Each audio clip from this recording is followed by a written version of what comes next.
दिलेला आहे। त्यामुळे आता परत सुप्रीम कोर्टचा अवमान होतोय की नाही होतंय हा विषयच राहत नाही ना।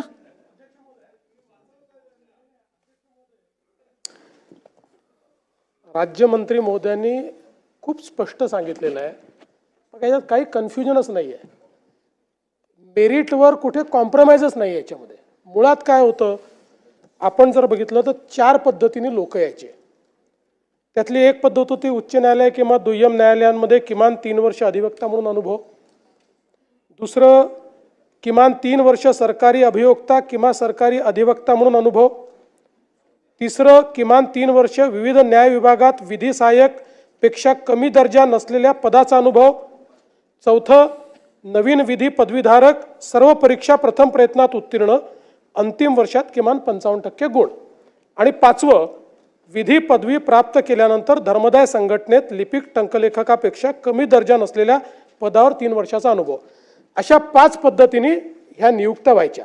हे 5 कॅटेगरी होत्या। यातली जी चौथी कॅटेगरी आहे, 4 कॅटेगरीत आता काहीच वाद नाही आहे। ही जी चौथी कॅटेगरी आहे त्या कॅटेगरीच्या संदर्भात ही जी सेवेत येण्याची पद्धती होती, नवीन विधी पदवीधारक सर्व परीक्षा प्रथम प्रयत्नात उत्तीर्ण व अंतिम वर्षात किमान 55% गुण, याच्यावर सर्वोच्च न्यायालयाने सांगितलं की हे बरोबर नाही आहे।